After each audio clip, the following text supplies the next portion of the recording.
अस्सलामु अलैकुम वरहमतुल्लाहि वबरकातुहू। उम्मीद है आप सब खैरियत, तंदुरुस्ती और आफियत के साथ होंगे। आप देख रहे हैं मेरा और अपना YouTube channel JJCY sir Jawwad. मैं हूं जव्वाद अख्तर। आज की lecture video second year maths के चैप्टर 9 की एक न्यू एक्सरसाइज है। शुरू करते हैं। बिस्मिल्लाहिर्रहमानिर्रहीम। चैप्टर नंबर 9 जो है वो कॉनिक सेक्शन है। उसमें पैराबोला, एलिप्स और हाइपरबोला जो है शामिल हैं। इससे पहले मैं आपको 9.1 और 9.3 करा चुका हूँ, जिसका नाम था, टाइटल था, मैंने लगाया था 9.1 का पैराबोला और 9.3 का एलिप्स। वो कैचअप कीजिएगा। आज जो है वो हाइपरबोला होने जा रहा है। हाइपरबोला जो है वो थर्ड कोनिक है। ये जो है एलिप्स का रिफ्लेक्टिव कोनिक है। रिफ्लेक्टिव कोनिक का मतलब है कि एलिप्स, अगर आपको याद हो तो एलिप्स एक क्लोज ऐसा कोनिक था जिसकी एसेंट्रिसिटी 1 से छोटी होती है। जैसे अगर आपको याद आ जाए तो ऐसा था एलिप्स, बंद था, ओवल शेप का था, अंडे की शक्ल का था। अब उसी एलिप्स को आप इनसाइड आउट अगर ओपन कर दें, खोल दें, यूँ समझे कि अंडे को तोड़ के खोल दें यूँ अपोजिट डायरेक्शन में, तो जो है जो चीज़ वजूद में आएगी वो हाइपरबोला होगी। वैसे जिस दिन मैंने चैप्टर नंबर 9 स्टार्ट किया था, मैंने आपको चैप्टर 8 का पहला पेज दिखाया था बुक का। आप लोग भी वो खोल के देख सकते हैं कि ये मुख्तलिफ जो है जो राइट सर्कुलर कोन के डीजनरेटेड नैप्स कार्ड के बनते हैं, उनसे ये वजूद में आते हैं। कोनिक्स सर्किल हो गया चैप्टर 8, या पैराबोला, एलिप्स और हाइपरबोला। तो ये तो मैंने थोड़ा सा आपकी जो है तमहीद बांध दी, प्रीएम्बल। आज इंशाल्लाह हम फर्स्ट पार्ट करने जा रहे हैं 9.5 का, जिसमें हम hyperbola with centre at the origin को स्टडी करेंगे। क्योंकि आप जानते हैं मैं सिस्टमेटिक वे में, एक ऑर्गेनाइज अंदाज में लेके चलने की कोशिश करता हूँ। अब इसमें हम पहले मरहले में ऐसे हाइपरबोला पे गौर करेंगे जिसका सेंटर ओरिजिन पर हो, यानी जिसका आधा हिस्सा जो है ओरिजिन के राइट पर हो, लेफ़्ट पे हो, तो यह कहलाएगा एक्स एक्सिस का हाइपरबोला। और अगर वाई एक्सिस पे आधा ऊपर होगा, आधा नीचे होगा, इस तरह से, तो ये वाई एक्सिस का हाइपरबोला कहलाएगा। अब 1 से 2 शिकार करूँगा मैं, आप भी मेरे साथ रहिएगा, कि एलिप्स और हाइपरबोला के 90% फार्मूले एक जैसे होते हैं। यानी टाइम सेविंग स्कीम बता रहा हूँ आपको। सिर्फ फ़र्क जो है वो नोट करते हैं ताकि आपका टाइम और दिमाग बचे और आपको ये चैप्टर मुश्किल होने के बावजूद भी कुछ सहल आसान हो सके। एक तो ये कि इसको भी सेंटर के लिहाज से स्टडी करते हैं और उसको भी, एलिप्स को, ये कॉमन बात हो गई। वर्टिसेस उसके भी जो है वो प्लस माइनस A0 थे, इसके भी। फोकाई इसके भी प्लस माइनस C0 AE0 है, उसका भी। डायरेक्ट्रिसिस की इक्वेशन इसकी भी एक्स, अच्छा ये एक्स एक्सिस के फॉर्मूले दिखा रहा हूँ, वाई के बिल्कुल इसी के कंट्रास्ट हो जाएंगे। उसमें 0 प्लस माइनस A हो जाएगा, 0 प्लस माइनस C हो जाएगा, y = A/E हो जाएगा। अब इसमें जो नया नया आ रहा है इसको संभालें। लेटस रेक्टम पुराना हो गया, सही है। इसमें एक एजेम्पटॉट्स, ये एक नई चीज़ आएगी। एलिप्स में इसका कॉन्सेप्ट नहीं होता एजेम्पटॉट्स का, ये जो लफ्ज़ नज़र आ रहा है आपको। और इसी तरह जो है and points of conjugate axis, ये जो है 2 चीज़ें नई हैं। और स्टैंडर्ड इक्वेशन में दरमियान में माइनस है, एलिप्स में प्लस होता है, ठीक है। इसके बाद एलिप्स की study major axis, minor axis के लिहाज से की जाती है।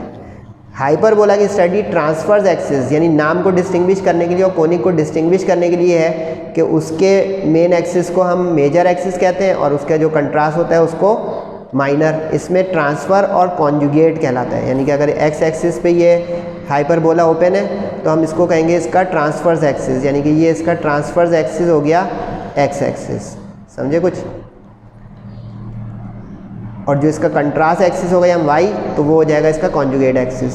जैसे अब ये वाई पे खुला हुआ है तो इसका वाई एक्सिस जो है वो ट्रांसफर्स हो जाएगा, और एब्रीविएशन के तौर पे लिख दिया ट्रांसफर्स एक्सिस टी है। और इसका जो कंट्रास्ट एक्स वाला हो जाएगा ये कॉन्जुगेट हो जाएगा। एक चीज़ तो ये आपने नोट कर ली माशाल्लाह से। दूसरी चीज़ ये है कि इसमें ये जो लाइन नज़र आ रही है आपको, क्योंकि अब ओपन है तो कैसे हम तय करें भाई कि इसको खोलना कितना है, इसको कितना बंद करना है। तो ये जो इसकी डायरेक्शनल लाइन होती है, जो इसका पैरेलल चलती है इस हाइपरबोला के, ये देख रहे होंगे इसके साथ, यानी कि अगर इसमें खोल दूँ तो अब इसके बाद मज़ीद ये खुलेगा नहीं हाइपरबोला, ये साथ साथ चलते रहेंगे। ये जो लाइन है ना ये कहलाती है एसिम्पटॉट्स, ये जो लफ्ज़ आया एसिम्पटॉट्स। अब गौर करें कि एसिम्पटॉट ना एक्स एक्सिस पर है ना वाई पर है, ये दरमियान में कहीं जा रहा है एक्स और वाई के।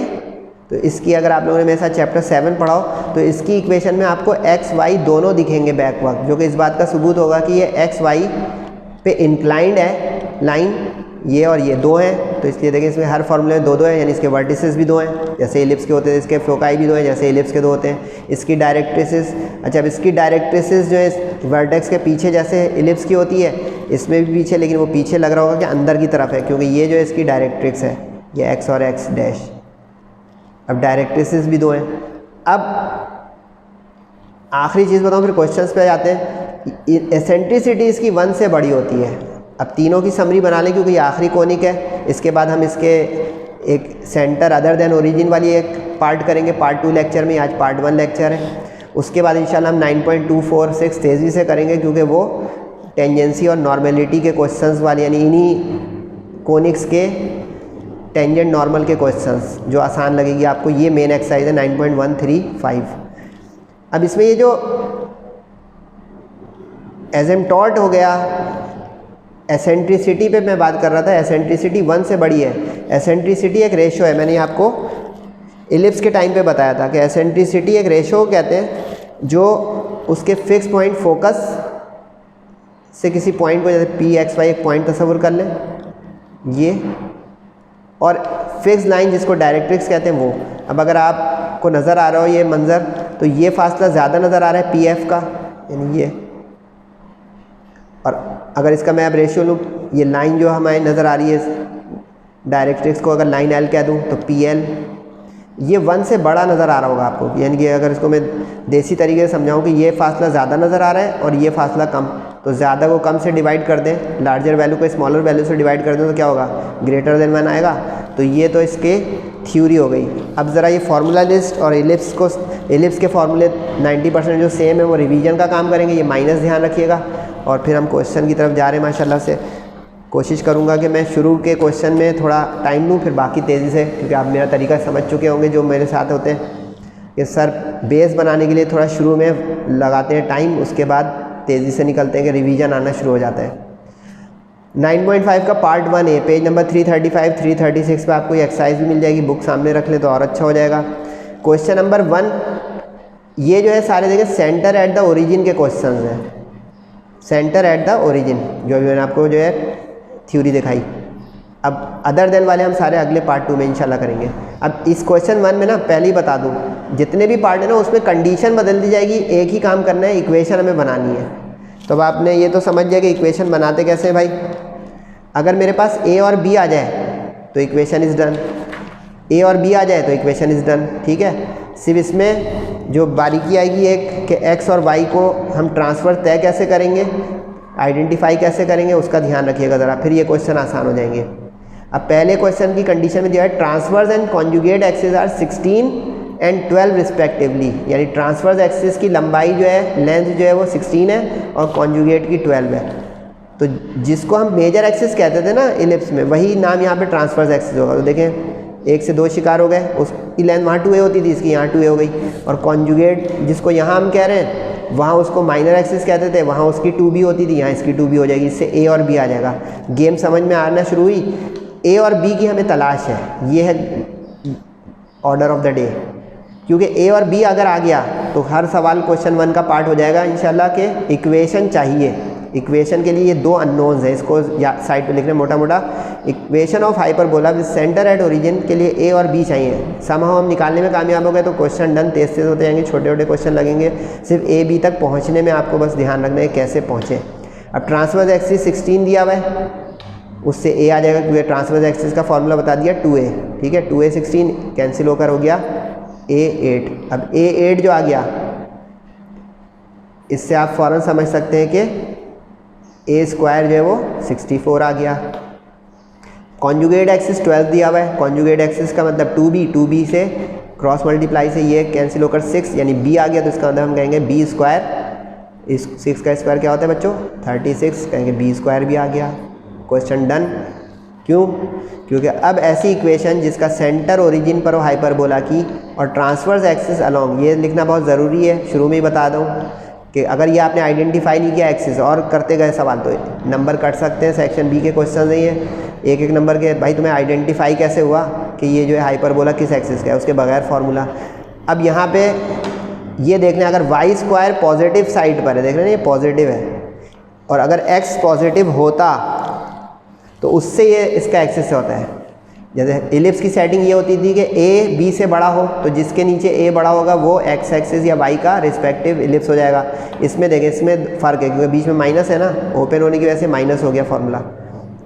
एक्स के साथ देखें ए अगर पॉजिटिव है तो ये देखें एक्स एक्सिस का ये हाइपरबोला है, ठीक है। और अगर वाई के साथ पॉजिटिव है तो दूसरा तो नेगेटिव होगा ना, तो ये देखें वाई एक्सिस का हाइपरबोला है। क्लियर हुई बात? अब ये अगर क्लियर हुई तो फिर क्वेश्चन तेज़ी से निकालें मेरे साथ। अब वाई एक्सिस का क्या हो गया, वाई स्क्वायर अपॉन, अच्छा यहाँ पे रख के भी आप स्क्वायर कर सकते हैं, और यहाँ पे मैंने जो अपने कंट्रास्टिंग से किया है वो भी कर सकते हैं कि आप स्क्वायर यहीं पे निकालो, सिर्फ यहाँ पुट कर दें, यानी ये वाला स्टेप ना करें। Choice is yours. इक्वेशन आ गई आपकी वाई स्क्वायर और 64 माइनस एक्स स्क्वायर और 36 इक्वल टू 1। इसको स्टैंडर्ड इक्वेशन कहते हैं जिसमें ये राइट पे 1 होता है, ठीक है। 1 का 2 कंडीशन बदलती रहेंगी, काम वही करना है, इक्वेशन बनानी है, सही है। 1 के 2 में लिखा हुआ है कि एक हाइपरबोला की इक्वेशन बताएं जो पास हो रहा है इस पॉइंट से और इस पॉइंट से, और जिसका ट्रांसवर्स एक्सिस उसने खुद ही बता दिया। इसमें हमें आप ट्रांसवर्स एक्सिस की फिक्र नहीं करनी है, इक्वेशन की फिक्र करनी है, क्योंकि उसने क्वेश्चन में ही मेंशन कर दिया कि ट्रांसवर्स एक्सिस एक्स का है। तो अब हमें पता है ट्रांसवर्स एक्सिस एक्स की इक्वेशन क्या होती है, जिसमें एक्स पॉजिटिव साइड पे हो, ठीक है। अब ए और बी निकालना है, बस ये दिमाग बनाए। अब हाइपरबोला इस पॉइंट से गुजर रहा है, इसका मतलब क्या हुआ कि ये पॉइंट उस हाइपरबोला पे लाई कर रहे हैं, ओके। अब कोई कोनिक हो, लाइन हो, ये कई मरतबा बता चुका हूँ कि अगर किसी पॉइंट से गुजरते हो, यानी वो पॉइंट उस कोनिक या सर्किल या लाइन पे लाई करते हो, तो इट्स इक्वेशन मस्ट सेटिस्फाई, ऐसी है, वेरी गुड। तो अब अगर ये सेटिस्फाई करें तो इसका मतलब क्या है कि अब ये जो इक्वेशन है इसमें एक्स वाई की जगह ये वाला पॉइंट पहले पुट करूँ, फिर ये वाला पॉइंट बाद में पुट करूँ, तो दो इक्वेशन दो अननोन, क्योंकि ए और बी दो अननोन है। दो इक्वेशन से दो अननोन निकालना हम जानते हैं मैट्रिक फर्स्ट ईयर में, चाहे आप ऐड कर दें, सब्ट्रैक्ट कर दें, सब्स्टिट्यूट कर दें, इक्वेशन से ए और बी आ जाएंगे। फिर भी देख लेते हैं क्या कहा सर ने। अब ट्रांसवर्स एक्स से एक्सिस का तय है, तो एक्स की इक्वेशन लिखी, अब उसमें पहले आसान वाला पॉइंट रखा। अच्छा ये ख्याल रखें, ये सर से कुछ सीखें, क्वेश्चन में प्रिंटेड ये वाला पॉइंट पहले है 3√17 वाला, और बाद में 30 प्रिंट है, लेकिन हमें करना है आगे पीछे यूज़, ठीक है। तो अब अकल का तकाजा जो होता है ना, उससे बड़ा फ़ायदा होता है कि अगर मैं ये आसान वाला पॉइंट पहले यूज़ करूँगा तो एक आसान वाली शक्ल पहले निकल के आ जाएगी, बनिस्बत के पहले एक मुश्किल वाली शक्ल रखूँ और उससे एक मुश्किल रास्ते पे चला जाऊँ। आंसर तो दोनों से आ जाएंगे, जो आप में से स्ट्रॉन्ग मैथमेटिशियंस हैं वो कोशिश करें। लेकिन मैंने ये क्यों किया कि इसमें देखें एक ज़ीरो नज़र आ रहा है मुझे, इससे सिरा मिलेगा, इसमें कोई भी ज़ीरो नहीं है, यानी दोनों कोऑर्डिनेट एक्स वाई के नॉन ज़ीरो हैं। तो इस ज़ीरो से मुझे सिरा मिला कि मैं इसको पहले पुट करूँ तो शायद ए बी में से कुछ आ ही जाए, और वही हुआ। देखें 3 रखा मैंने एक्स की जगह, तो 3 का स्क्वायर 9, वाई की जगह 0 रखा तो ये तो 0 वैनिश ही हो गया। अब बताएं समझदार बच्चे, सारी समझदार है माशाल्लाह। क्या हुआ, ए आ गया, क्योंकि जब ये 0 हो जाएगा तो 9/a² 1 हो जाएगा, क्रॉस करेंगे तो a² 9 आ जाएगा। कुछ समझ में आना शुरू हुआ। ए बी निकालना है ताकि इक्वेशन आ जाए। अब ये थी अकल की बात, इस सवाल में नोट कीजिएगा साइड पे कि पहले इस पॉइंट को हम रख सकते थे, लेकिन कुछ अच्छे वक्त पे अच्छे फैसले करने से सही से टाइम बच जाता है और दिमाग भी। अब 3√17/4 1 को अब रख दें इस इक्वेशन में स्टैंडर्ड, तो x की जगह 3√17/4, y की जगह 1, ये एक्स वाई होते हैं, पता है ना ये तो भाई, ये एक्स वाई होते हैं पॉइंट्स। अब 3 का स्क्वायर 9 होता है, 4 का स्क्वायर 16 होता है, रूट बाहर आ जाता है रूट से 17, ठीक है। 1 का स्क्वायर 1 होता है। अब यहाँ पे 9 से 9 कैंसिल होने जा रहा है, बाकी बच रहा है क्या, 17/16। 17/16 को इधर ही रहने दें, 1 इधर लाएं ताकि b² वाला पॉजिटिव हो जाए, यानी इसको इधर ले जाऊंगा मैं और इसको इधर। और सेकेंड ईयर में आप लोग तो दोनों साइड अगर अदली बदली करते हैं तो साइन चेंज नहीं होता है, यानी कि मैं y = 3 लिख दूं या 3 = y लिख दूं, बराबर बात है। ये बात याद रखिएगा हमेशा, जब एक चीज़ कोई दूसरी तरफ जाती है ना, एक टर्म, तो साइन इन्वर्ट होता है, प्लस का माइनस और माइनस का प्लस। तो अब इस बुनियाद पे क्या हुआ, मैंने 1 को इधर किया और इसको इधर, तो एलसीएम लिया 1, 16 1 = 16, माइनस किया 1/16, रेसिप्रोकल किया क्योंकि हमें तो b² चाहिए, तो b²/1, अपॉन में 1 लिखते नहीं है, 16/1 अपॉन 1 लिखते नहीं, इससे आ गया हमारे पास b²। समझ में आ रहा है ना बच्चों। गुड। अब ए स्क्वायर बी स्क्वायर आ गया, मुझसे पहले बोले क्या करना है, कहेंगे सर स्टैंडर्ड इक्वेशन बनानी है, उसमें रख देते हैं। एक्स एक्सिस का हाइपरबोला है तो ए की जगह रख देंगे अब 9 स्क्वायर के साथ, बी का रख देंगे स्क्वायर के साथ 16 और question is done. X square upon 9 y square upon 16 is 1। बारीकी समझ में आ गई इस सवाल की कि पॉइंट्स अगर किसी पैराबोला या इलिप्स या हाइपरबोला पे हो तो उसके कोऑर्डिनेट सेटिस्फाई करनी चाहिए उसकी इक्वेशन को, और अगर 2 पॉइंट्स आगे पीछे आसान मुश्किल हो तो आसान को पहले यूज़ करें ताकि कैलकुलेशन आसान चले। ठीक है जी। तीसरा पार्ट ट्रांसवर्स एक्सिस। अच्छा पार्ट 1 की तरह के ट्रांसवर्स एक्सिस की लेंथ दी हुई है लेकिन दूसरी कंडीशन बदल रहा है। अच्छा इसमें भी ट्रांसवर्स एक्सिस दिया हुआ है, इसमें हमारी बचत हो जाएगी। जैसे पार्ट 2 में उसने ट्रांसवर्स एक्सिस अलॉन्ग एक्स का था, इसमें उसने वाई खुद बोल दिया है तो हमें ढूंढना नहीं है। इसमें दूसरी कंडीशन जो बदल रहा है पार्ट 1 के मुकाबले वो ये कि एसेंट्रिसिटी अब दे रहा है इसमें, उसमें दोनों ट्रांसवर्स और कॉन्जुगेट एक्सिस दिए हुए थे। ठीक है, अब कैसे करेंगे बच्चों, कहेंगे सर ट्रांसवर्स एक्सिस 2a होता है, इससे a निकाल लेंगे क्रॉस मल्टीप्लाई में। वेरी गुड, a आ गया तो a स्क्वायर आ गया। ठीक जा रहा हूँ, ठीक है जी। एसेंट्रिसिटी ये थोड़ी देर के बाद आया तो ये देख लें भाई, एसेंट्रिसिटी इससे तय होती है, एक्स वाई एक्सिस का। ठीक है, c होता है AE के बराबर, तो यहाँ से आप एक फॉर्मूला भी बना सकते हैं इससे, c is equal to AE। ये मैं वैसे एलिप्स में भी बता चुका हूँ, फिर भी बता रहा हूँ क्योंकि ये दोनों सेम ही होते हैं एलिप्स के, फोकस भी और वर्टेक्स भी। तो E इक्वल टू देखो c अपॉन ए आया, ये भी समझिए एक तरह का फॉर्मूला बन गया जब E की ज़रूरत पड़े या E गिवन हो। अब देखें यही काम आ गया, चेक करें, E equal to c upon A हुआ। कमाल, ये मैथ्स का कमाल है भाई, सर कोई कमाल नहीं कर रहे, बस आप मेहनत करें। a क्रॉस मल्टीप्लाई किया, c in terms of a आ गया, a ऊपर आया बता 4 रख दें तो 4√5। अच्छा a आगे लिखा हुआ है लेकिन ऐसे लिखना सही नहीं होगा, मैथ्स में कन्फ्यूजन भी आ सकती है कि कोई 54 ही ना लिख दे, तो यूँ मत लिखिएगा, a को बैक साइड पे लिखें यानी 4√5। c का स्क्वायर आ गया 4√5 का स्क्वायर, तो क्या हो जाएगा 4 का स्क्वायर बोले 16 इंटू 5, रूट बाहर आ गया। ये स्टेप आप कर सकते हैं अगर कंफ्यूज हो रहे हैं। 16 5 80। अच्छा एलिप्स में और हाइपरबोला में एक फ़र्क होता है इस रिलेशन का, ये देख लें भाई। अगर एलिप्स आप लोगों के सामने इस वक्त फार्मूला रखा हुआ हो तो उसमें ये माइनस होता था, c square equal to a square minus, ये इसमें प्लस होगा। ठीक है, अच्छा ये कोई चीज़ नहीं है, इसको अगर आप देख के, क्योंकि ये मैंने आगे पेज अलग कर दिया था वाई एक्सिस का और एक्स का, तो ये कुछ नहीं है। तो c square a square plus b square होता है। ठीक है, अब ये अगर आपको याद है तो a और c से b निकाल लेंगे, a और c अब यहाँ रखें, b आ जाएगा। अब c square a square plus b square, क्या अननोन रह गया है b, तो a इधर जाके माइनस हो जाएगा। c की स्क्वायर की वैल्यू रखें 80, उसकी रखें 16, माइनस करें 64 b स्क्वायर आ गया। अच्छा एक चीज़ बता दूं, वैसे बता चुका हूँ एलिप्स में, अगर आपके पास a स्क्वायर जैसा भी देखें यहाँ पे b स्क्वायर डायरेक्ट आ गया तो एक बच्चा यहाँ पे इसका b निकाल लेगा 8। इसकी ज़रूरत ही क्या है बेटा, समझे मेरी बात, क्योंकि हमें इस इक्वेशन में स्क्वायर चाहिए। तो अगर कभी भी, अब देखिए यहाँ a आया था तो स्क्वायर किया, यहाँ ऑटोमेटिक b स्क्वायर आ रहा है तो इसको b क्यों करूँ, आपको खुद एहसास होगा कि हमें तो चाहिए b स्क्वायर में, आगे पीछे कंफ्यूज में यानी एक स्टेप ही 2 बार करूँ। तो ये हाज़िरी के फैसले, आप समझदार हो गए। ये बातें जो सर बीच में बताते हैं अपनी वीडियो लंबी करने के लिए, मैथ्स शार्प करने के लिए और स्टूडेंट्स को कमांड कंट्रोल मैथ्स पे अच्छा कराने के लिए करते हैं। अब वाई एक्सिस का जो है हाइपरबोला है, एहतियात से वाई वाली साइड पॉजिटिव रहेगी। ठीक है, a स्क्वायर हमारा क्या निकला 16 रख दें, b स्क्वायर क्या निकला 64 और क्वेश्चन इज़ डन। प्रेजेंटेशन पूरी बोर्ड एग्ज़ाम के लिए है, साफ़ सुथरी, आप लोग इसको पूरी प्रैक्टिस करके माशाल्लाह A1 ग्रेड की कोशिश कर सकते हैं। चौथे पार्ट में उसने कंडीशन क्या बदल दी भाई, अब एक्स एक्सिस का जो है हाइपरबोला दे रहा है। अच्छा जिसमें वो एक्सिस दे देना हमारी बचत है, जैसे पार्ट 1 में उसने नहीं दिया था, हमें तय करना पड़ा था इस तरह। लेटस रेक्टम, अब अच्छा इसमें कंडीशन बदल रहा है, लेटस रेक्टम दे रहा है और एसेंट्रिसिटी तो लास्ट पार्ट में भी थी, वो तो हो गया। लेटस रेक्टम भी इलिप्स का और हाइपरबोला का सेम होता है। कहाँ गया भाई, 2b स्क्वायर अपॉन ए। ठीक है, ये याद रखिएगा, सेम होता है। अब लेटस रेक्टम 10 दिया हुआ है तो किसके बराबर हो गया, 2b स्क्वायर अपॉन ए के, बोले हाँ सही। इससे क्या होगा फ़ायदा सर, 2 5 10 हो जाएगा और b square in terms of a आ जाएगा।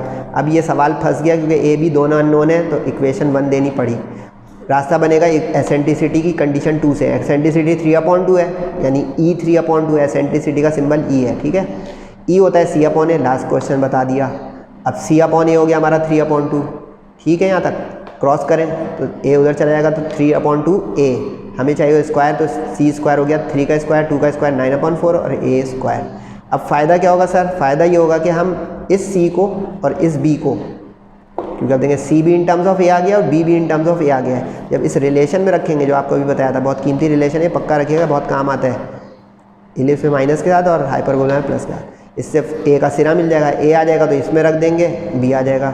कुछ समझे बात, नहीं समझे देखें, इसमें हमने रख दिया सी स्क्वायर की जगह 9/4 ए स्क्वायर, ठीक है। ए स्क्वायर अपनी जगह, बी स्क्वायर की जगह रख दिया 5a, ठीक है, बोले हाँ। अब क्रॉस करें 4 1 ज़ा 4 4 5 ज़ा 20, ठीक है, सबको लेफ्ट पे लाएं, ठीक है। 4 स्क्वायर इधर आके माइनस हो गया, 20 इधर आके माइनस हो गया, ठीक है। 9a square minus 4a square कितना होता है 5a स्क्वायर, 20a, ये रहा, कॉमन ले 5a दोनों में से, ये रहा।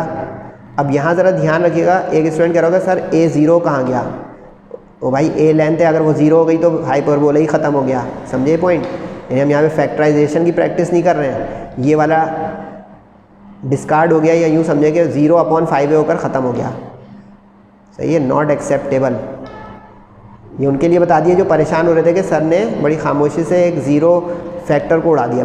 तो हम x की वैल्यूज़ थोड़ी निकाल रहे हैं सॉल्यूशन सेट बनाने के लिए, समझ रहे हैं ना। ए है क्या, length of semi transverse axis, बता भी दूँ, ये जो ट्रांसफर्स एक्सिस की लेंथ होती है ना वर्टेक्स से वर्टेक्स तक, इसको कहते हैं 2a, तो इसका आधा जो हो जाएगा वो a हो जाएगा, यानी सेमी ट्रांसफर्स एक्सिस की लेंथ है।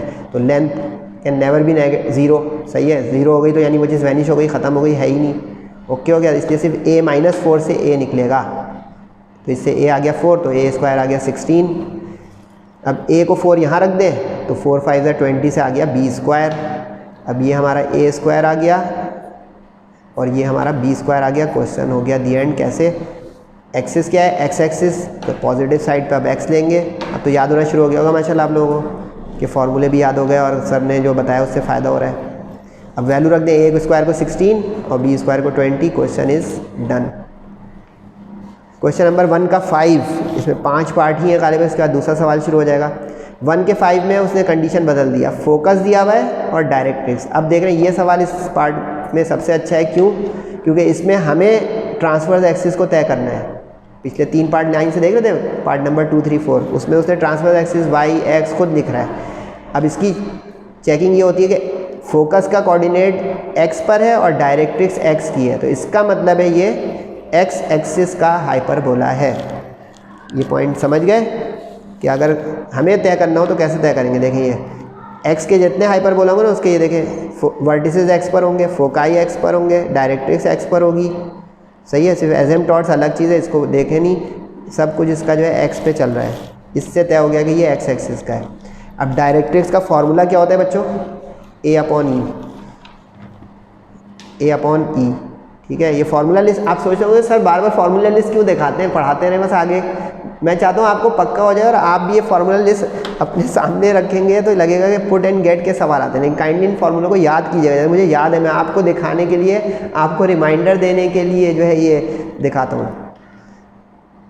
तो अब यहाँ से डायरेक्ट्रिक्स a/e हो गई, a = 2e, सवाल फंस गया क्योंकि a और e दोनों अननोन है। इक्वेशन 1, फोकस 5, फोकस होता है ae0 यानी c0, दोनों बराबर चीज़ है, ae = c।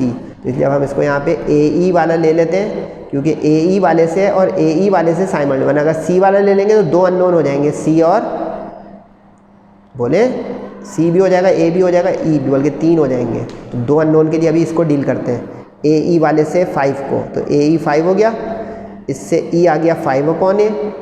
अब ये e है, ये e है, सॉल्व करते हैं इन दोनों को तो आपके पास आ जाएगा सवाल। सोचे कैसे, नहीं समझे। a को 2e रख दें, a को 2e रख दें या तो यहाँ, या e को 5/a रख दें वहाँ। तो मैंने इसको वहाँ रख दिया क्योंकि मैं e से नहीं, a से और b से मतलब होता है इक्वेशन में, तो e को एलिमिनेट कर देते हैं। तो e को मैंने पुट कर दिया, तो लिखा हुआ है पुट इन इक्वेशन 1, यानी इसको इक्वेशन 1 में पुट कर दें। तो देखिए इक्वेशन 1 थी a = 2e, e की जगह देखिए 5/a आ गया, नजर आया।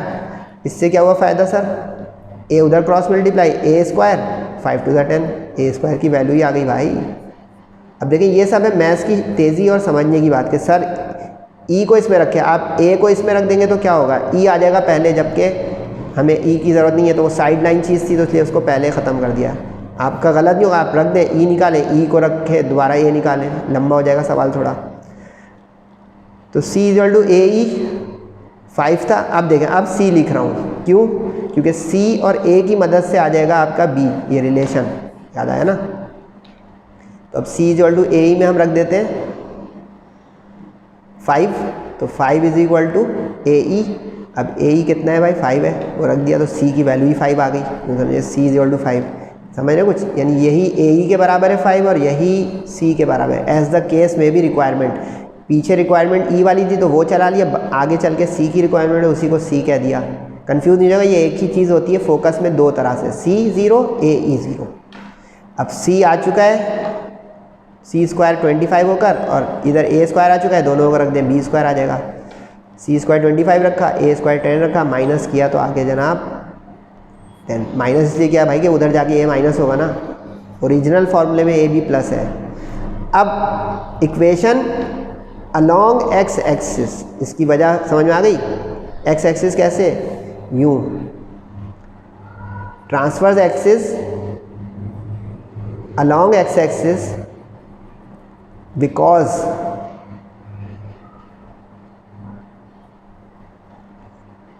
Focus lies on x axis.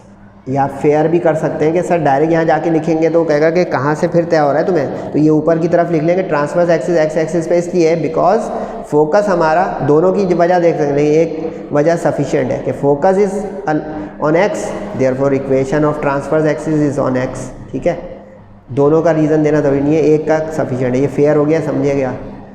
अब इसमें x वाली इक्वेशन लगाई पॉजिटिव साइड की, A² रखा 10, B² रखा 15 और क्वेश्चन हो गया डन। समझ में आ रहा है बच्चों?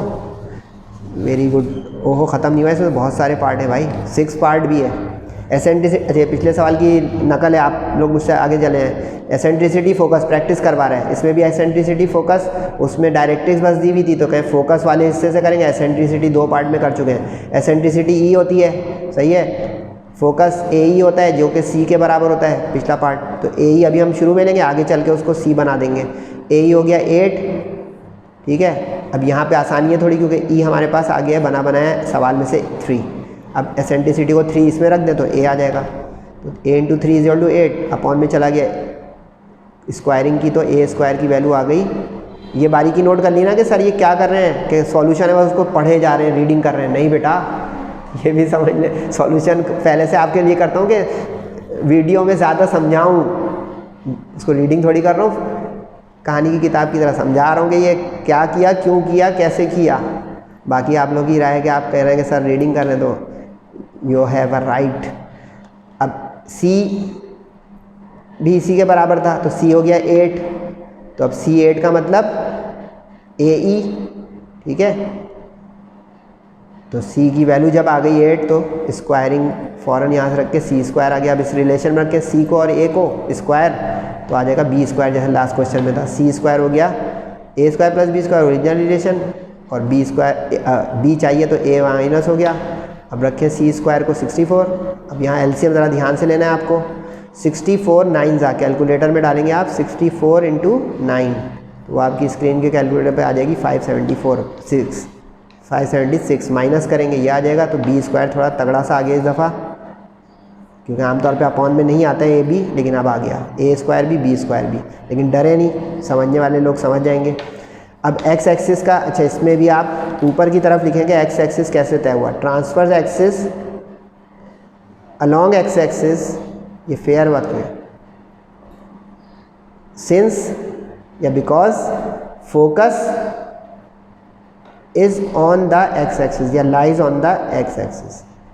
अब आपको बच्चों समझ में आ गया होगा कि सर अगर रीडिंग करते ना तो ये कभी भी नहीं लिख सकते थे सही कह रहा हूँ, अगर मैं रीडिंग करता था ये मैं कहाँ से लिख रहा हूँ बताएं, मेरे हाथों में तो सिर्फ पेन है। तो ये ट्रांसवर्स एक्सिस को फेयर वर्क कर लेंगे ताकि अब यहाँ पे x एक्सिस का टीचर को किसी को शक ना पड़ेगा भाई इसको नाजिल हो रही हैं चीज़ें।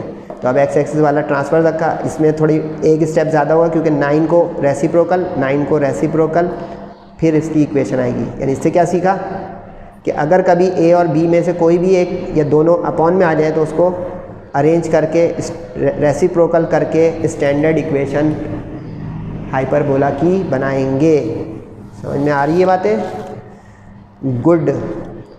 7 पार्ट में लिखा हुआ है एसेंट्रिसिटी 2 और वर्टेक्स। अब वर्टेक्स दे रहा है, इसमें वर्टेक्स से आप पहुंच जाएंगे, ये वाई वाला वर्टेक्स है, तो अब यहाँ पे लिखेंगे आप transverse axis along y axis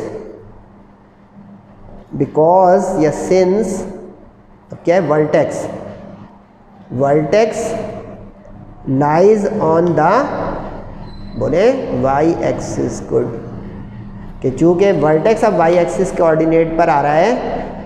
अच्छा, एसेंट्रिसिटी रेशियो है, इससे कभी जो है ट्रांसफर्स एक्सिस तय नहीं होगा। पिछले पार्ट में देखें एसेंट, इससे हमने तय किया था फोकस। कभी डायरेक्ट्रिक्स दी होती है तो डायरेक्ट्रिक्स से तय होता है, जैसे एक्स वगैरह। जैसे ना एक सवाल था जिसमें डायरेक्ट्रिक्स दी हुई थी, ये देखें, ये सेटिंग के तरीके बता रहा हूँ। फोकस दिया हो या तो उससे हम पकड़ेंगे या डायरेक्ट्रिक्स। एसेंट्रिसिटी और लेटस रेक्टम से कभी नहीं तय कर सकते। लेटस रेक्टम भी अगर दिया होता तो एक लेंथ है, लेंथ एक्स वाले की भी होती है, वाई की भी, उससे हम कभी भी नहीं पहुँच सकते ट्रांसफर्स एक्सिस तक। या अगर इलिप्स होता तो उसके मेजर एक्सिस तक, मेजर एक्सिस तक या ट्रांसफर्स एक्सिस तक डायरेक्ट पहुंचने की 3 टिप्स हैं। वर्टेक्स का कोऑर्डिनेट समझ में आ रहा हो, या फोकस का, या डायरेक्ट्रिक्स की इक्वेशन। देख रहे हैं सर आपका टाइम ख़राब कर रहे हैं या बता रहे हैं, थैंक यू। तो अब आप नोट करें इन चीज़ों को, तब आपको भी पक्का होगा ना बेटा। अब एसेंट्रिसिटी 2 दी हुई है, ई हो गया, सही है। ई C/A के बराबर होता है, ये होता था ना, AE is equal to C। तो क्या हुआ यहाँ से, E is equal to C/A, ये आ गया। समझ गए फॉर्मूला लिस्टिंग, कि फोकस ही जो है वो AE होता है, फोकस ही C होता है। भले दिया नहीं है, रिलेशन कहाँ से आया, ये वाला, ये आया फोकस से। C is equal to 2A हो गया, तो C² 4A² हो गया। अभी यहाँ पे अटक गया मामला, क्योंकि C और A दोनों अननोन है, ठीक है। अब हम क्या करेंगे, मुझसे पहले बोले वर्टेक्स जो दिया है वर्टेक्स से कंपेयर कर लेंगे, इससे A आ जाएगा, क्योंकि वर्टेक्स का फॉर्मूला बहुत देर बाद ज़रूरत पड़ी है, आप लोगों को याद हो गया, बहुत देर बाद ज़रूरत पड़ी है। ये नहीं भाई, वाई एक्सिस का वर्टेक्स 0 ± A। अच्छा, एक चीज़ और बता दूँ, अगर कभी वो एक वर्टेक्स दे दे, एक जैसे दे दिया उसने 0 4, क्योंकि 2 वर्टिसेस होते हैं ना बेटा। इसी तरह कभी वो एक फोकस दे दे, जैसे इस सवाल में दिया था उसने, प्लस माइनस नहीं लगा हुआ है ना, तो आप सिर्फ एक पॉजिटिव को पॉजिटिव के साथ, या नेगेटिव होता तो नेगेटिव के साथ कंपेयर करेंगे। देख रहे हैं सर कितनी बारीकियां बता रहे हैं, आप फ़ायदा उठा लें, बस मेरा काम इंशाल्लाह हो जाएगा। बच्चों को फ़ायदा हो गया, इससे A1 आ गई काफ़ी सारे बच्चों की, इवन पास हो जाए। पिछले साल के रिज़ल्ट की इबरत याद होगी, कराची में जो वाक़या हुआ कि इतना ख़राब रिज़ल्ट आया फर्स्ट ईयर का, उसके मुकाबले में बेहतर आ जाए सर जवाद की बातों से या किसी भी टीचर की बातों से, जो गाइडलाइन दे रहा हो, सही से आपको ग्रूम कर रहा हूँ माशाल्लाह से। फीडबैक ज़रूर दिया करें, क्योंकि आप लोग मेरी एनर्जी हैं। कोई कमेंट किया करें, कुछ क्वेरीज़ किया करें, ताकि मुझे पता चले कि कुछ स्टूडेंट मुझे फॉलो कर रहे हैं माशाल्लाह से। बाकी आपकी मर्ज़ी। तो इसलिए मैं क्या बोल रहा था भाई, ये बोल रहा था कि अगर एक वर्टेक्स दिया हुआ हो प्लस वाला या माइनस, तो हम सिर्फ उस एक से कंपेयर करेंगे। यानी यहाँ पे ये नहीं लिख देता प्लस माइनस, अपने ही जाल में फंस जाऊँगा कि यहाँ पे तो एक दिया हुआ है, आप दोनों से कंपेयर क्यों कर रहे हो। समझे बारीकी ये चीज़। अब A हो गया 4, तो A² हो गया मेरे पास 16, ये आ गया। अब A² को और C² को पुट करेंगे, तो बोले मुझसे आगे क्या होगा, B आ जाएगा। नहीं समझे, देखें। अब A² 16 को यहाँ रख दूँ तो C² आ गया, 16 4 ज़ा 64। अब इस C² को इस A² को इस मशहूर रिलेशन में रख देंगे, जो याद हो गया मुझे फॉर हाइपर बोला, C² = A² + B²। हमें क्या चाहिए था, A² आ चुका है, C तो B उधर ले जाने के लिए A² - 64 - 16 48। बस पिछले क्वेश्चन में अपॉन आगे, लेकिन देख रहे हैं अक्सर A² B² सीधा सीधा आएगा। 16 आ गया, 48 आ गया। अब कौन सा एक्सिस है इसका, ऊपर लिख दिया फेयर वर्क है ये बेटा। ये सॉल्यूशन की पहली लाइन है, जिसमें मैं यहाँ पे लिख रहा हूँ, वहाँ पे बताना है कि हम पिक कैसे कर रहे हैं। ये तो इंग्लिश लिख रहा हूँ कि अब हम इक्वेशन बनाने जा रहे हैं वाई एक्सिस की। ये पता चल रहा है सर, 2 दफ़ा नहीं लिख रहे हैं, ये भी क्लियर कर दूँ सर। ये टीचर के लिए और नंबरों के लिए कर रहे हैं कि पहले ही हमने लिखा, यहाँ पे तो हम बता रहे हैं कि हम इक्वेशन अब बनाएंगे जो एक्स एक्सिस की होगी। पॉइंट समझे। अगर ये मैं ना लिखूँ तो कहेगा भाई तुम्हें पता कैसे चला ये एक्स एक्सिस की बनानी है, समझे। कहें thumbs up, got it, very good. तो इसलिए अब यहाँ पे मैं ये ना लिखूँ तो कहेगा वाई एक्सिस का तय कैसे हो रहा है। तो ये वजाहत आई कि वाई एक्सिस मैंने वर्टेक्स से पिक किया, इसलिए वाई एक्सिस की इक्वेशन बना दी। एक्सीलेंट जा रहा हूँ। ओहो सॉरी, मैंने अपने आप को खुद ही एक्सीलेंट बोल दिया क्या? स्टूडेंट्स तय करेंगे ना, अगला ऑडियंस या व्यूअर्स तय करेंगे भाई। आप मुझे वर्ड्स भी कह सकते हैं अगर मैं आपको बिल्कुल भी नहीं समझा पाता हूँ तो। क्वेश्चन नंबर 2 जो है वो सेंटर अदर देन ओरिजिन है, वो अगले पार्ट में इंशाल्लाह होगा। अब क्वेश्चन नंबर 3 आ गया, इसलिए इसमें रिवर्स है। क्वेश्चन 1 का रिवर्स, साइड पे लिखे जल्दी से, रिवर्स। वो फॉरवर्ड था कि इक्वेशन हमें बनानी थी, कंडीशन दी हुई थी। अब इसमें कंडीशन मांगेगा मुख्तलिफ, जैसे देखिए एसेंट्रिसिटी मांग रहे हैं, पिछले सवाल में किसी में दी हुई थी। फोकाई मांग रहे हैं, उसमें किसी में दिया हुआ था। Vertices, latus rectum. अब इसमें इक्वेशन देकर ये सब पूछ रहा है, तो अब आप बताएं जल्दी से क्या करूँगा मैं, ताकि जल्दी से ये क्वेश्चन नंबर 3 हो जाए। ये मेरे ख्याल से इसके बाद 2 क्वेश्चन होंगे डिस्क्रिप्टिव से थोड़े, लेकिन वो सेक्शन बी में ही रहेंगे। ये कहानी है कि अब इक्वेशन अगर दी हुई होगी तो उससे ए बी निकालेंगे, ए बी से सी निकालेंगे, और अगर ए बी और सी आ गया तो फॉर्मूला लिस्टिंग में धड़ाधड़ पुट करेंगे। समझे मेरा पॉइंट? इक्वेशन अगर गिवन हो तो कंपेयर करके ए बी निकाल लेंगे, ए बी से ये वाले रिलेशन से सी निकाल लेंगे। जब ए बी और सी तीनों आ जाएंगे तो जो भी चीज़ें पूछ रहा हो, चाहिए कुछ भी, वर्टिसेस, फोकाई, डायरेक्ट्रिसेस, एजेम्पटॉट्स, कुछ भी हम उसमें रख के निकालते चले जाएंगे। तो अब ये 3 टेस्ट्स करूँगा क्योंकि मैंने थ्योरी बता दी। अब सबसे पहली फुर्सत में हमने इसको कंपेयर किया हाइपरबोला की स्टैंडर्ड इक्वेशन के साथ। तो एक्स स्क्वायर के साथ ए स्क्वायर, वाई स्क्वायर के साथ बी स्क्वायर, तो ए स्क्वायर बी स्क्वायर आ गया 9 और 16। ठीक है, इससे ए और बी इसलिए निकाला कि हमें आगे ज़रूरत जो पड़ेगी उसमें ए बी सी होंगे, तो इसलिए यहाँ पे अच्छा रूट नहीं लेना, ये मैंने इलिप्स में ही बताया था। ये डायरेक्ट ऑब्वियस है कि ए स्क्वायर से ए उसका रूट आ जाएगा और बी स्क्वायर का पॉजिटिव होगा ऑलवेज, याद है ना, ऑलवेज, क्योंकि ये लेंस है, क्योंकि ये लेंस है ए बी सी। डायग्राम बता चुका हूँ। ए सेमी ट्रांसवर्स एक्सिस की लेंथ है, बी सेमी कॉन्जुगेट एक्सिस की लेंथ है। अब हाइपरबोला का रिलेशन लगाएं, ए स्क्वायर बी स्क्वायर 9 और 16 रखें तो सी स्क्वायर आ गया, इसका रूट ले लें तो, अच्छा ये मुझे थोड़ा सा बाद में याद आया तो मैंने सी लिख दिया छोटा सा कि सी 5 है, वरना आप लोग ये सारा वर्टिकल कीजिएगा एग्जाम में। अब transverse axis along x axis, इसमें किस तरह तय हो रहा है, क्योंकि देखिए एक्स पॉजिटिव साइड पर है तो इसलिए ये एक्स एक्सिस वाला फार्मूला सारा लगा, यानी ये ना हो कि सब कुछ बेहतरीन जा रहा है, ए बी सी आ गया, फार्मूले सारे वाई के रख दिए। तो अब देखें ये एक्स पॉजिटिव से अब मैं एक्स पॉजिटिव के सारे फार्मूले निकालूंगा, यानी ये एक्स वाली हेडिंग के सारे फार्मूले निकालने हैं। ठीक है, कभी वाई अचानक आ जाएगा तो वाई वाले फार्मूले निकाल लेंगे। अब एक्सेंट्रिसिटी ई अपॉन ए, सी अपॉन ए सॉरी, तो 5/3। अब पता लगे ए बी सी क्यों निकालते, देखें एक्सेंट्रिसिटी में स्क्वायर नहीं चाहिए होता है। अब देखें ये चीज़ दिखी यहाँ पे कि ये 1 से बड़ा है। इलिप्स जाके देखिएगा पुराने लेक्चरों में मेरे जो है अपलोड हुई है वीडियो, उसमें जो है छोटा आता है, 1 से छोटा, यहाँ बड़ा आ रहा है। और है पैराबोला में दिखता ही नहीं होगा इलिप्स का, वो सॉरी एसेंट्रिसिटी का, क्योंकि उसमें सारे 1 होते हैं। एसेंट्रिसिटी समरी भी बन गई। पैराबोला का E1, इलिप्स का स्मॉलर देन 1 या लेसर देन, इसका ग्रेटर देन 1। फोकाई पूछ रहा है दूसरे नंबर पे, वर्टिसेस फोकाई होता है ±C0 एक्स एक्सिस का, तो ±50। वर्टिसेस होता है ±A0 एक्स एक्सिस का, तो ±30। और लेटस रेक्टम लेंथ होती है 2b स्क्वायर अपॉन ए, तो b स्क्वायर। अब देखें इसमें स्क्वायर की ज़रूरत पड़ेगी और बगैर स्क्वायर की।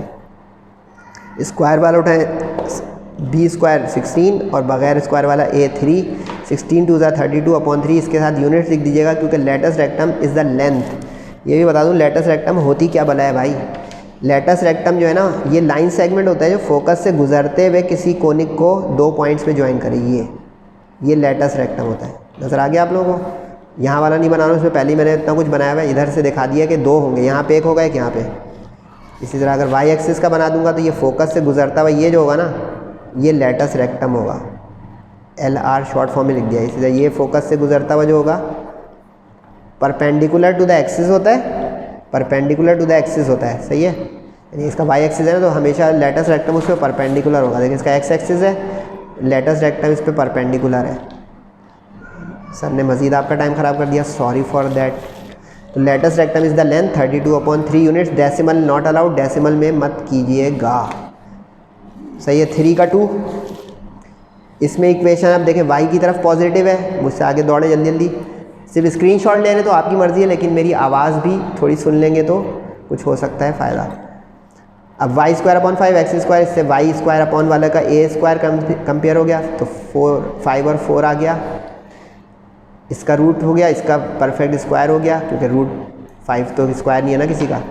अब हाइपरबोला का ये रिलेशन लगाया तो इससे 5 + 4 से आ गया 9, 9 का रूट 3 आ गया।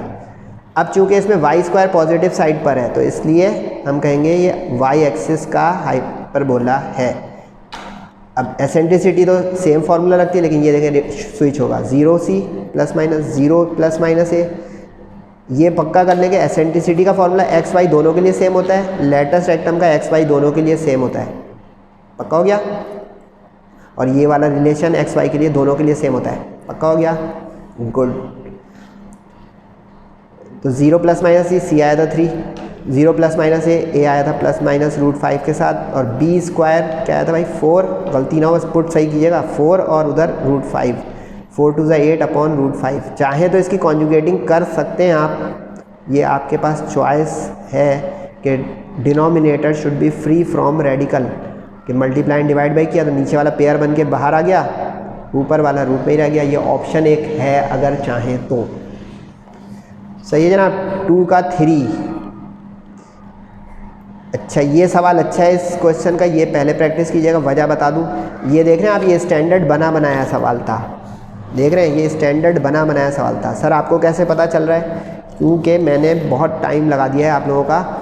ये देखें कि ये स्टैंडर्ड होती है, स्टैंडर्ड इक्वेशन देखें नज़र आई, ये स्टैंडर्ड अपॉन की शक्ल को कहते हैं।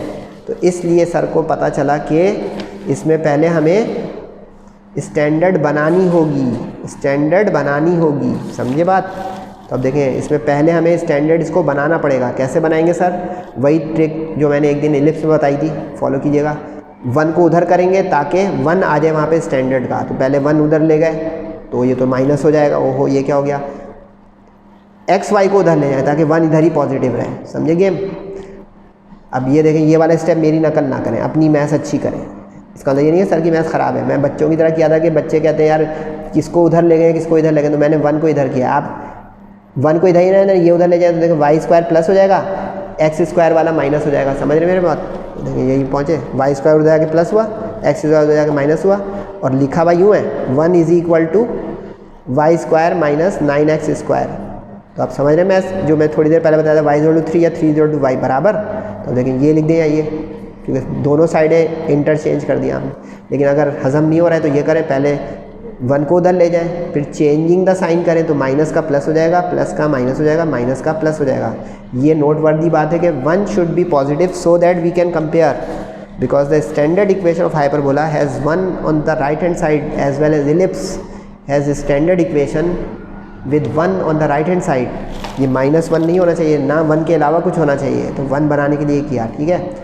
अब यहाँ पे भी 9 आ गया है, हमें तो एक्स स्क्वायर अपॉन चाहिए होता है, तो इसको उल्टा करेंगे तो इसके नीचे 1 है, तो 1 के अपॉन में 9 चला जाएगा। लग रहा होगा ये सवाल मज़ेदार है, क्योंकि देखिए इतने हिस्से में दिमाग ले रहा है कुछ बच्चों का, बहुत बड़ा दिमाग नहीं मांग रहा है लेकिन नॉर्मल दिमाग भी मांग रहा है। 1/9, ठीक है।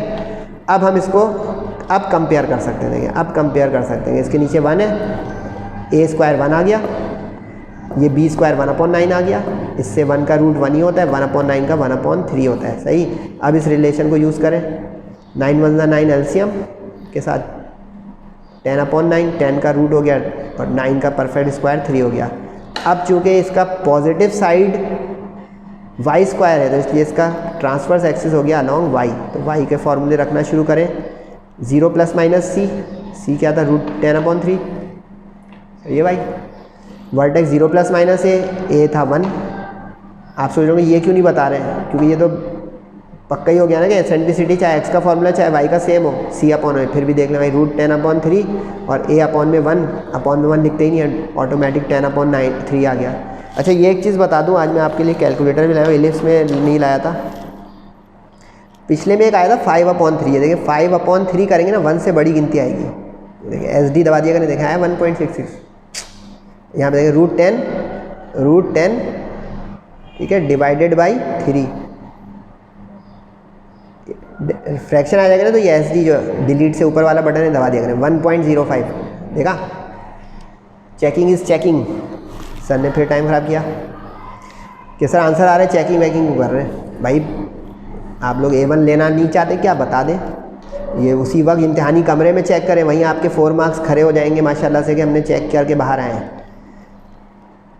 b स्क्वायर रखा हमने 1/9, a स्क्वायर रखा 1 लिखते नहीं है तो आ गया 2/9 यूनिट्स, ताकि पता चले कि ये लेंथ है लेटस रेक्टम, 3 हो गया माशाल्लाह, तेज़ जा रहा है मामला। 3 का 4, ये फिर आसान आ गया, अपॉन बनाया, no tension. X positive side पे एक्स एक्सिस का ये हाइपरबोला हो गया, कंपेयर करें जल्दी जल्दी। a² 4 हो गया, b² 9 हो गया, इससे c निकाल लें। 4 + 9 13, रूट लिया 13। सर कुछ ज़्यादा ही तेज़ आ रहे हो भाई ये कितनी दफ़ा हो गया इसलिए तेज़ इतना हो गया। सही कंपेयर बनाया है ना, वो पिछले में टिक भी लगा दिएगा, उसकी प्रैक्टिस पहले कीजिएगा। ई सी अपॉन ए, सी क्या है भाई √13, ए क्या है 2, √13/2। इसको भी कैलकुलेटर में डाल के कंफर्म कर लें कि वाकई 1 से बड़ा आ रहा है। ये होता है 3 पॉइंट समथिंग, तो 3 पॉइंट, क्योंकि 16 तक पहुँचेंगे तो 4 आ जाएगा, 9 तक पहुँचेंगे तो 3 आ जाएगा, तो 3 से बड़ा हो गया ना 13। स्क्वायर में 3 का स्क्वायर 9 होता है ना, 9 से बड़ा है ना 13। ओके, अब एक्स एक्सिस पॉजिटिव साइड पर है, ठीक है, तो एक्स वाले फॉर्मूले जल्दी से निकालें। C0, तो C0 √13, प्लस माइनस ज़रूर लगाइएगा। वो तो उस रिवर्स फॉरवर्ड क्वेश्चन में क्या, वो अगर एक फोकस देगा तो हम एक कंपेयर करेंगे। फाइंड करने का आएगा तो प्लूरल फोकाई दोनों, वर्टिसेस दोनों, डायरेक्ट्रिसेस पूछ नहीं रहा है, लेकिन एक करके दिखा दूँ। डायरेक्ट्रिसेस भी अगर वो पूछ लेता, कर देता हूँ मैं आपके लिए, क्योंकि रटिएगा नहीं, ट्विस्ट मार सकता है बोर्ड एग्जाम में। डायरेक्ट्रिसेस होती है प्लस माइनस a/e, सही है, तो देखो इसमें भी प्लस माइनस आएगा। 2 डायरेक्ट्रिसेस होती हैं। a क्या निकला हुआ है हमारा, बोले 2, और e क्या निकला हुआ है √13/2। रेसिप्रोकल करें, क्या आया, x = 2 × 2 = 4/√13। बोनस देखा सर ने, एक और टाइम ख़राब कर दिया कि एक चीज़ वो पूछ सकता है लेकिन इस बुक में नहीं पूछी हुई है, तो ये make it very sure. Ellipse वाले में भी जाके ऐड कर लीजिएगा अगर मैंने उस दिन ये नहीं बताया था। ये बहुत काम की बात बताइए, ना लगे कि सर फालतू बातें या टाइम ज़ाया करने वाली बातें बता रहे हैं। अच्छा, अब ये मैं आपको बताने जा रहा हूँ कि ये जो आखिरी के 3 सवाल है ना, 5, 6, 7, इस पर आप लगा लें मोस्ट इम्पॉर्टेंट का निशान। पीछे वाले भी इम्पॉर्टेंट हैं, ये इसलिए इम्पॉर्टेंट है कि ये यूनिक क्वेश्चन इस एक्सरसाइज के, और इसमें वर्डिंग है। वर्डिंग प्रॉब्लम में थोड़ी सी बच्चों को अनकंफर्टेबल, एक पलटूंगा तो तीसरा आ जाएगा, फिर ये आज का लेक्चर इंशाल्लाह ख़त्म हो जाएगा।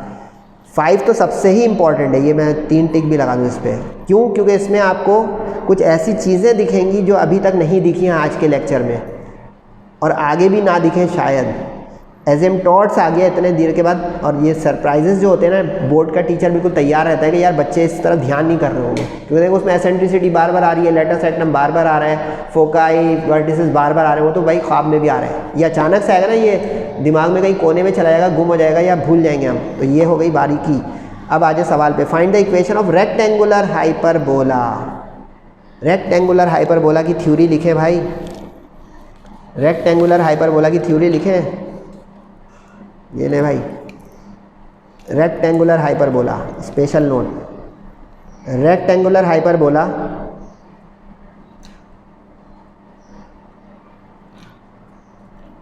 Having a and b equal, having a and b equal.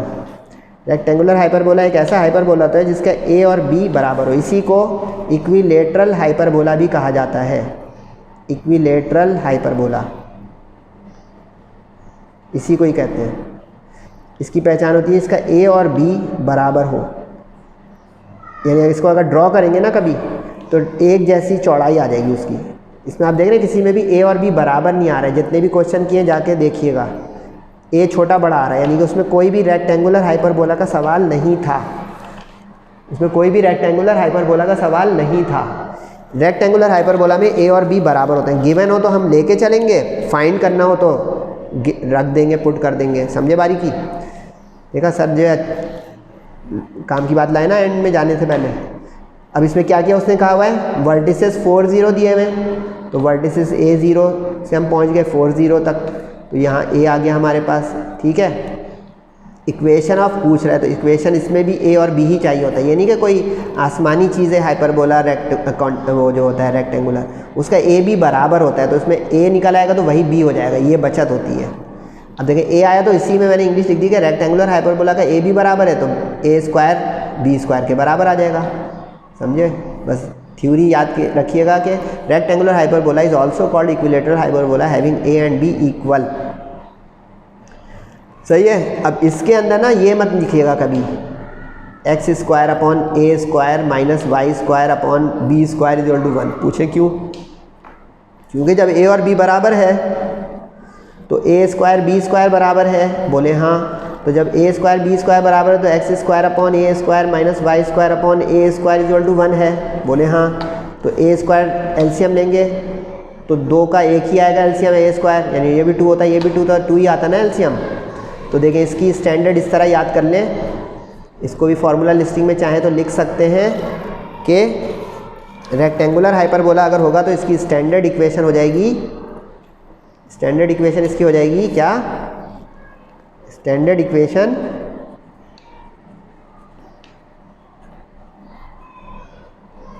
इस फॉर्मेट की, x square minus y square is equal to a square. एक और फार्मूला लिस्ट में शामिल हो गया। फ़ायदा हो रहा है सर जवाब से पढ़ने का, बोलिए हाँ या ना। ठीक है जी।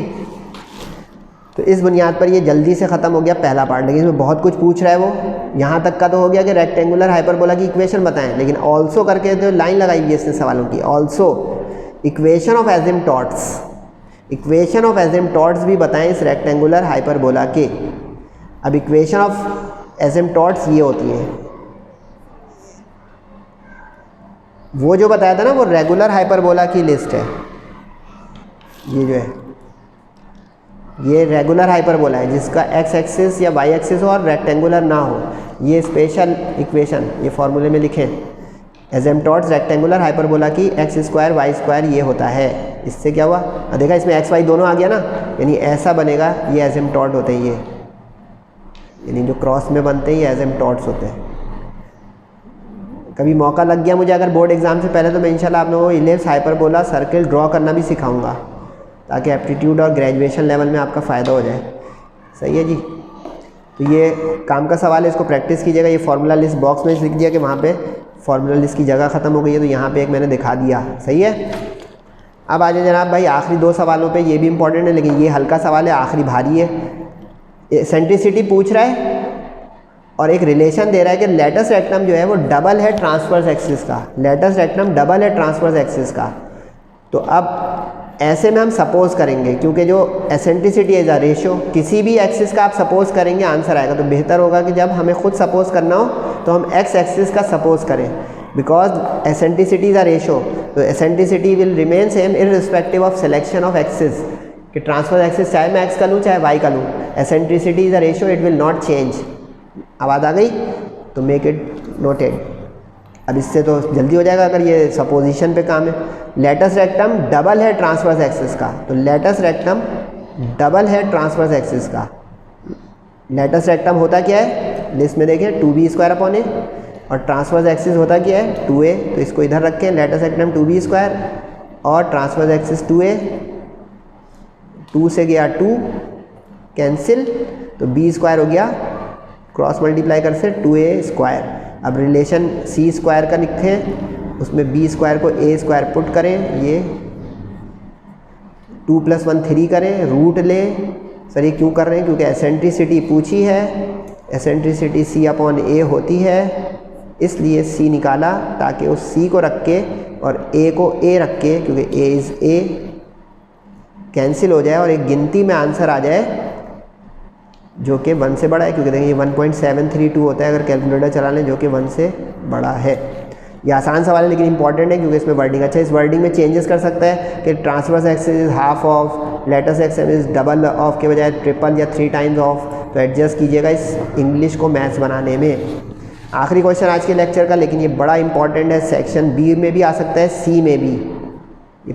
जो ओल्ड बुक थी उसमें भी ये क्वेश्चन था, तो ये मैंने एक जाते जाते बता दिया। बाकी पूरी ये जो एक्सरसाइज है ये शॉर्ट क्वेश्चन की है, पार्ट 2 नहीं, अगला पार्ट तो पूरा सेक्शन सी का है। आज के लेक्चर में बताया कि आज का पूरा लेक्चर 9.5 एक्सरसाइज का विद सेंटर एट ओरिजिन का हाइपरबोला, ये सी सेक्शन का सवाल नहीं है, सी सेक्शन का ये हो सकता है जो आखिरी बताने जा रहा हूँ। ठीक है, प्रूफ का सवाल है, ये देखें चेंज ओवर, प्रूफ लगा दिया करें जब प्रूफ का सवाल हो, बाकी में सॉल्यूशन लिखा करें। ये पूरी प्रेजेंटेशन बोर्ड की माशाल्लाह मैंने आप लोगों को दे दी, इससे काइंडली फ़ायदा उठाएं ताकि मुझे खुशी हो। शो दैट, साबित करें eccentricity E1 and E2 of 2 conjugate hyperbolas. Lecture जहाँ से शुरू हुआ था वहीं पे ख़त्म हो जा रहा है कि अगर x वाला हमारा हाइपरबोला मेन है तो y वाला हो गया कॉन्जुगेट, x वाला मेन है तो y वाला हो गया कॉन्जुगेट। अब यहीं पे सवाल आ गया कि अगर x वाला ये देखें हो गया मेन हाइपरबोला, तो उसका कॉन्जुगेट जो होगा, यानी ये हमारा हाइपरबोला है तो कॉन्जुगेट हाइपरबोला ये हो गया। देखिए इसमें नज़र आ रहा हो क्या होगा, रिफ्लेक्शन, ये इधर हो गया x वाला, y वाला इधर हो गया, इसको कॉन्जुगेट कहते हैं। यानी कि जो हमारा एक्सिस है वो उलट गया, यानी x एक्सिस y बन गया, y x बन गया, तो x y, समझे। तब तो ये बच्चा सवाल हो गया, जल्दी करें, क्योंकि अगर अब ये हमारा हाइपरबोला है तो इसकी एसेंट्रिसिटी जो ओरिजिनल फार्मूला है उससे आ जाएगी c/a, लेकिन अगर ये अब हमारा है तो देखें y स्क्वायर के साथ b आ गया है, तो अब इसकी एसेंट्रिसिटी ये होनी चाहिए, समझे पॉइंट नहीं। हाँ बोले, क्योंकि जो ओरिजिनल हम क्वेश्चंस कर रहे थे, एक चीज़ आपने नोट की थी बेटा, नहीं की थी, ये देखें x square upon a square minus y square upon b square, नजर आया। ये देखें y square upon a square, noted, a उसके साथ चला जाता है जो पॉजिटिव हो, x माइनस हुआ तो b उसके साथ चला गया, y माइनस हुआ तो b इसके साथ चला गया, समझे। लेकिन ये क्या हुआ, इसमें तो प्लस वाला अपने साथ ही ले गया b को, तो ये कॉन्जुगेटिंग है। ये चीज़ गलत कर दी तो सारा ये मज़ेदार सवाल भी ख़राब हो जाएगा। ये इसलिए मैंने एरो लगा दिया है, जहाँ पे लगाता हूँ इसका अंदर होता है टर्निंग स्टेज है क्वेश्चन की, स्पेशली टू बी नोटेड कि अगर कॉन्जुगेटिंग हो जाएगी तो b अपने साथ दूसरी तरफ चला जाएगा, वरना इररिस्पेक्ट, इसलिए पता है ना, unique question of the exercise हो गया। अब हमें प्रूफ क्या करना है, e1 square plus e2 square, यानी कि एसेंट्रिसिटीज़ के स्क्वायर का सम उनके स्क्वायर के प्रोडक्ट के बराबर हो, सम प्रोडक्ट में कन्वर्ट हो। ये अब देखिएगा मैथ्स का कमाल कैसा होता है कि हम ये कैसे करें प्लस को मल्टीप्लाई। तो अब ये मैथ्स आएगी मैट्रिक फर्स्ट ईयर की। e1 स्क्वायर की वैल्यू रखी हमने, तो ये e1 c/a का स्क्वायर हो गया, e2 की रखी तो c/b का स्क्वायर हो गया। अब मैट्रिक फर्स्ट यानी एलसीएम ये कहानी चलेगी, इसका स्क्वायर किया, इसका स्क्वायर किया, स्क्वायर स्क्वायर आ गया, एलसीएम लिया, c स्क्वायर b स्क्वायर हो गया, c स्क्वायर a स्क्वायर हो गया, नीचे a स्क्वायर b स्क्वायर आ गया। समझ में आ रही है बात, हाँ या ना? हाँ, गुड। अब ये देख लें भाई, आखिरी दी एंड, हैप्पी एंडिंग आज के लेक्चर की इंशाल्लाह। अब क्या होने जा रहा है, बोले इसमें c स्क्वायर कॉमन आ रहा है, c स्क्वायर कॉमन ले लिया, ठीक है। आगे बोले क्या हुआ, ब्रैकेट में b square plus a square बच गया। कहेंगे ये तो वो आ गया यार जो कंडीशन होती थी ये वाली, इसलिए हम इसको c स्क्वायर लिख सकते हैं, क्योंकि चाहे b square plus a square है, चाहे a square plus b square, क्योंकि addition is commutative, c square आ जाएगा। अब ये c स्क्वायर को दो हिस्से में कर दें, एक इसके साथ एक इसके साथ, यूँ यूँ, c square upon a square इधर, c square upon b square इधर। ये क्या हुआ, history repeats, c upon a c upon b, history repeats. ये क्या हुआ कि जो हम लेके चले थे ऐड, वो बड़े तरीके से एलसीएम में कॉमन लेने से मल्टीप्लाई की शक्ल इख्तियार कर गया, और नतीजा क्या हुआ आपके सामने कि वो मल्टीप्लाई में आने की वजह से होल स्क्वायर हो गया, और ये e1 था और ये e2, क्योंकि हमने ऊपर लिखा हुआ था कि e1 is c upon a और e2 is c upon b, which concludes this exercise first part, यानी पार्ट 1 ये ख़त्म हुआ है इसका, जिसमें हमने hyperbola with centre at origin को डील किया। फीडबैक ज़रूर दीजिएगा, कोई नहीं ज़रूर किया करें। कोई अगर क्वेश्चन फ़िक्र परेशानी है मैथ्स से रिलेटेड या और किसी भी सब्जेक्ट के मुतालिक, अपना और सबका बहुत ख्याल रखिएगा। सेहत ज़िंदगी के साथ अगला लेक्चर है, तब तक के लिए अस्सलामु अलैकुम वरहमतुल्लाहि।